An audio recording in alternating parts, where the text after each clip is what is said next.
Hello, this is Ravi Chandra with the Pacific Heart Video Chat. I'm here with Megumi Sasaki, Hello. who is a veteran documentarian. I'm not sure about the veteran part of it, but... Previous films, including Herb and Dorothy, which won many awards, and her new film is A Whale of a Tale. Yes. It's out in, is it out in some cities now? It's out in New York, and it's opening in LA this weekend. Okay, great. Well, congratulations on this documentary. So I read some profiles of you, and I was intrigued by your journey in life as well. I wish we had more time to talk about how you found your identity through reading Shirley MacLaine, traveling to India, and living in New York. So that's all very well. It's interesting points. But I think your film, which I loved so much, was really about finding cultural identity or highlighting cultural identity and in a time of change. Right. So why did you choose this project? Well, I don't know if your audience have seen the movie The Cove. Yes. 2009. I actually didn't see it. You didn't see it? Okay. So I saw it in New York, 2009. It's about this little fishing town in Japan, and they have a really long, rich heritage of whaling for over 400 years. That's their pride and identity. But this Hollywood film crew came and made this documentary called The Cove, and they set up the hidden camera and then captured, their way of hunting dolphins, which is really gruesome, And I think animal killing is really cruel. Right. But it was portrayed in a way that these people are very barbaric, monstrous people doing something wrong and hiding. And it's a really well told documentary, but it's full of prejudice and one-sided and misinformation. So did you feel that right after you saw the documentary? Yes, it was shocking. And then, 6 months later, it won the Academy Award. Right. So I thought, oh my God, this film's impact is going to be really, really strong. And I thought the core of the problem was a lack of information. I think in this country, any controversial issues, like whether it's gun control, abortion, President Trump, there's always both sides of the discussion. But when it comes to mostly animal rights or whaling, there's only one side we hear. So the core of the problem is just the lack of information. And Japanese are so bad about speaking up and explaining themselves and expressing their opinion. It's just not their nature. So they kept it quiet. That's another shock to me that such a movie is made and won even the Academy Award, but nobody spoke up about that. So I was like, well, it's going to be a problem if we, keep our mouth shut. Yeah. So I think you were quoted as saying that you felt that it was bullying to use the media this way to kind of self-righteously proclaim that one party had all the answers and the other party was just inhuman. Actually, it was actually very saddening for me. There's a moment at the beginning of your film where one of the activists from Sea Shepherds or some other organization is just calling the Japanese fishermen an asshole and it's so cruel. So that's but this is what happened as a result of this. Yeah, exactly. So yes, I think a documentary film can be a very powerful tool. And sometimes it can be a weapon. And, many documentary filmmakers who have a very strong sense of justice, like Michael Moore, he points the camera towards government, president, politicians in the huge industry, revealing the wrongdoing. That's serving justice. But multi-million-dollar budget Hollywood camera crew descends in small fishing town, pointing the camera towards fishermen in this little fishing village. I think the power balance is off. Yeah. I think it's just simply bullying. It's not serving justice. Yeah. So I really appreciated the arc of the film in, I think, cultivating a space of contemplation and Right. trying to understand different perspectives and not dehumanize the fishermen and the village. Mm-hmm. And I'm sure we want to see creatures like whales and dolphins. We respect. I think ideally we would want to respect their lives too, but not at the expense of dehumanizing other human beings while you're doing that. So I appreciate that you brought that quality of relationship to this. Yeah. And so, did you have any particular feelings about the hunting of whales and dolphins before you went into this project? I have a very complex feeling towards that. Even during the production of the film, my thinking and emotions like really swinging, and it's just so really disheartening to see dolphins, being hurt and captured and slaughtered, or even just kept in this little, confined space in an aquarium. I know it's not where they belong to, but it's just the one particular area has a certain relationship with this particular animals, and that's their history. That's their heritage. So, who are we to tell them that's bad, that's wrong? Even for Japanese, I think that's something that really the townspeople, community people, to decide. Right. And instead of like outsiders going in and impose, our idea, it's right or wrong. Right. I don't think that's right. And what they're doing right now there, it's totally legal. Yeah. There's nothing wrong Right. in Japan, and then those spaces are not even endangered. Well, there's so much kind of gotcha journalism and calling out and shaming and social media, which I loved. I did a lot of writing on. I wrote a book about social media psychology. Oh wow! So I think that's really important that you take some digs at Facebook and Twitter for kind of promoting this environment where the most toxic voices can rise. Exactly. And it's hard for people, especially if you're not media savvy, to get a voice, but for a voice of reason to come in there. So I appreciated that. But this feeling like of globalization, like we're all connected now in this world. Mm-hmm. But I think so. How this is I guess how to. I guess if you had a vision for how this dialogue could have happened in a better way, right. What would that have been? I think dialogue is a very advanced step, especially in a controversial subject like this. But at least, instead of like shutting down, I think on the Taiji side too, they have to really open up. First, when I went there, they were totally shut down to speak to media. Right now, they gradually start opening their doors and they're speaking to the media, even the foreign media they're speaking to. And if you keep your mouth shut, it's just, dialogue can never happen. It's just, we just, imagine in our head, the opposite side is doing this or thinking this, and that's why they're wrong. And it's always just eternally parallel. So, for example, like if you look at Jay, Jay Alabaster, or like characters in the film, he's actually journalist. He's a journalist, and he's a guiding voice. Lived in Taiji for over a year, right? Initially, yeah. So he's American, but he tried to understand why they're doing what they're doing, and he tries to first respect the community, be very humble, and then try to sincerely understand what they're doing. So that kind of attitude is just, I think, is so important. And the other way around too. I try to listen to all the American or European activists, why they're doing what they're doing, and they're portrayed in such a negative light in Japanese media.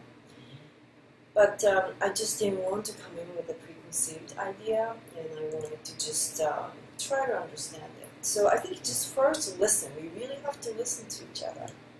Well, and I think this is such an important question these days about who gets a platform to speak, who gets green-lighted with a multi-million-dollar budget to tell their story, and what concerns do they bring into it. I mean, obviously that studio was very successful. They made a lot of money, and they drew attention to this issue to galvanize that element, but they really, I think, it caused a lot of damage in this community. Exactly, because it's about the real people and real life in the real community. It's not a fictional like Hollywood story. So I think we have, as a filmmaker, we have a responsibility to think about that. What kind of damage it's going to, cause to, as a result of the film, released in the world. Has there been that kind of dialogue about the Cove within the documentary community? And do you know? I mean, you're obviously bringing your voice very powerfully into this, but it's an amazing amount of effort that has to take place in the wake of something that was not considerate enough of all the consequences. Yeah.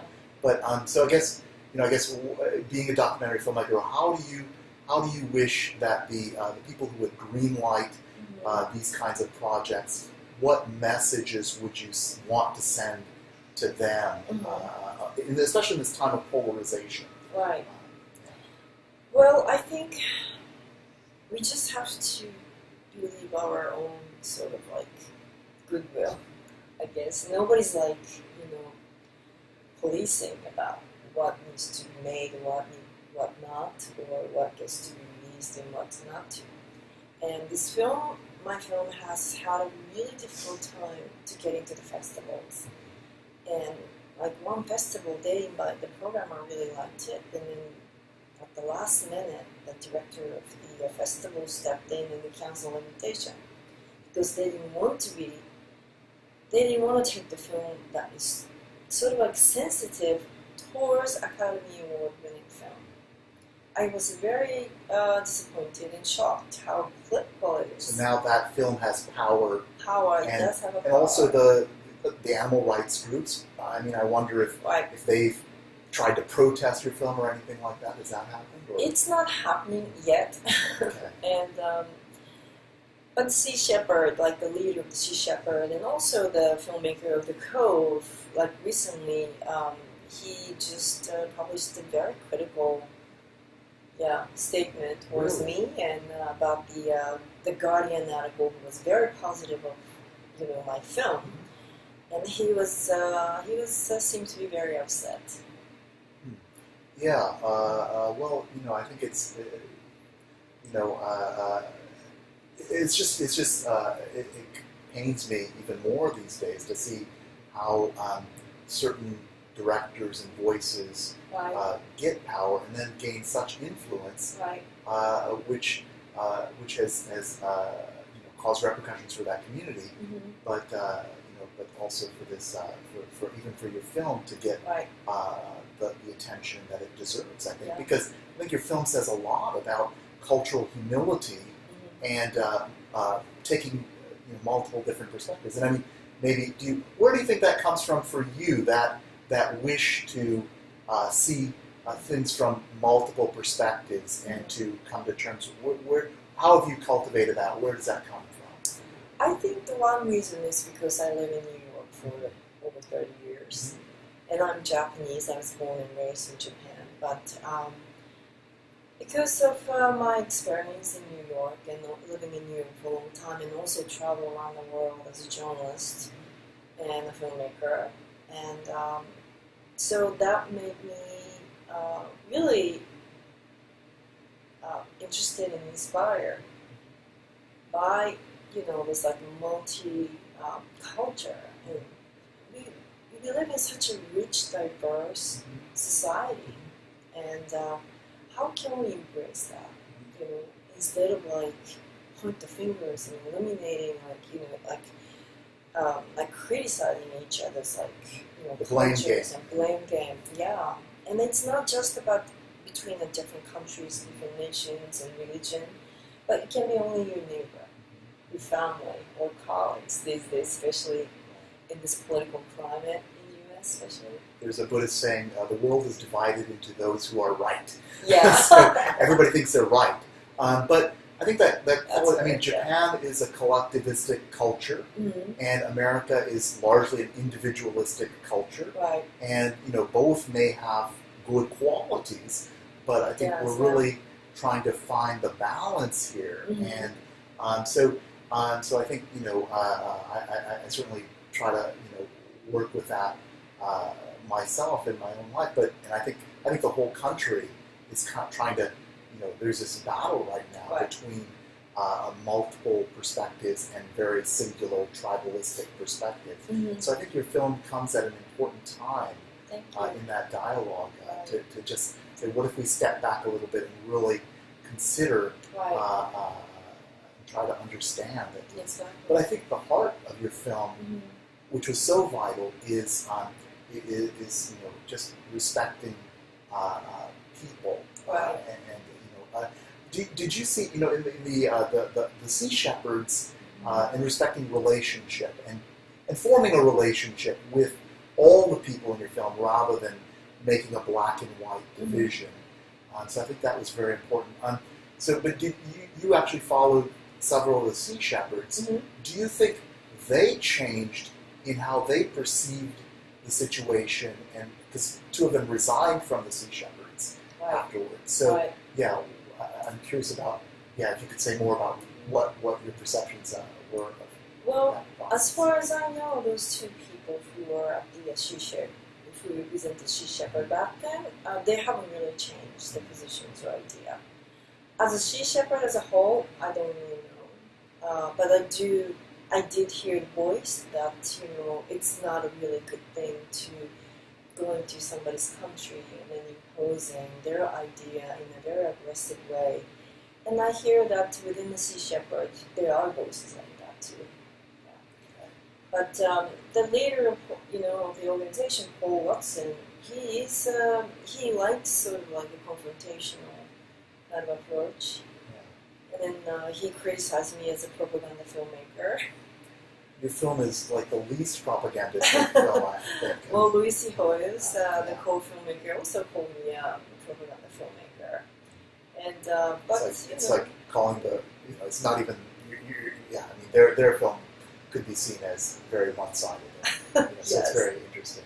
Yeah, it's very interesting. But I think everybody has our own idea, perception. So, luckily we live in a country of a free speech, and we can speak up and express ourselves in whatever way we can.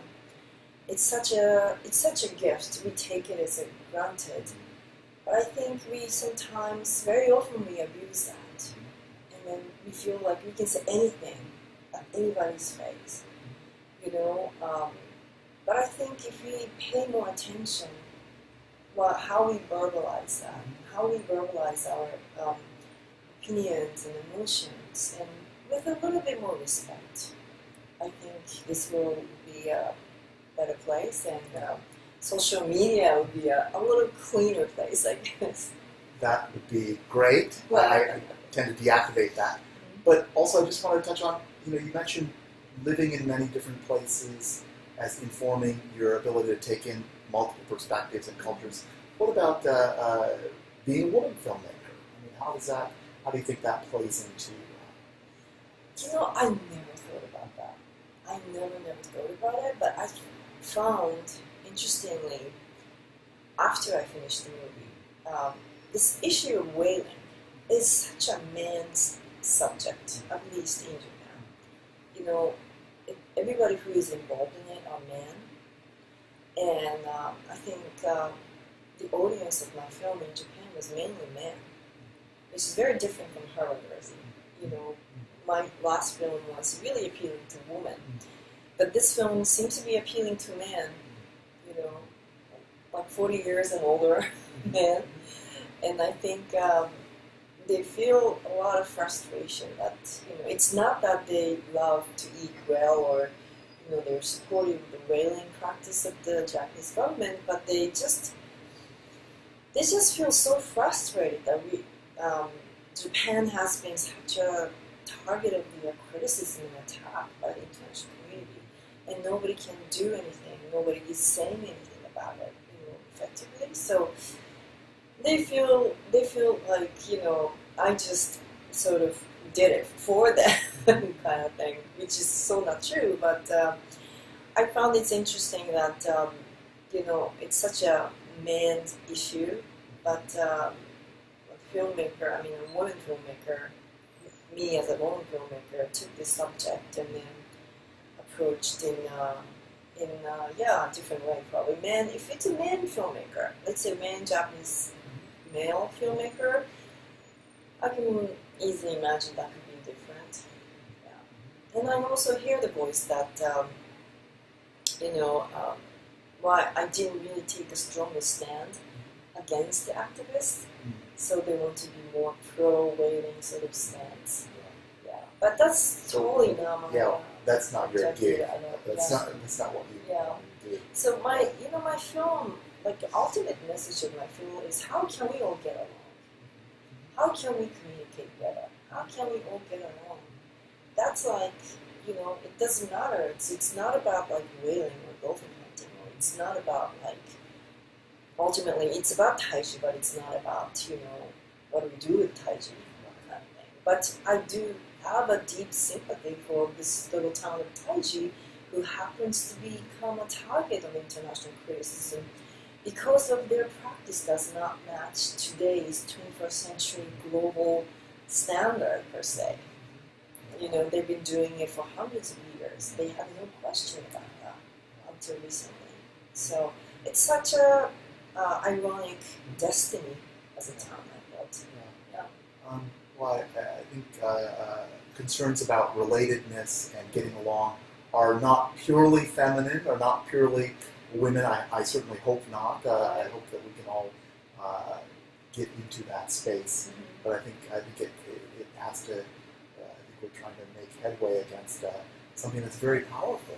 That sense of being righteous, self-righteous, and crusading against something which you paint as totally evil. And exactly. That scapegoating, bullying, it's a very powerful tendency in the human psyche. So I think I encourage everyone to go out and see your film and thank you so take the much. message and maybe build community, which is I think such a that vision of Taiji is just I want to retire there. You get that feeling.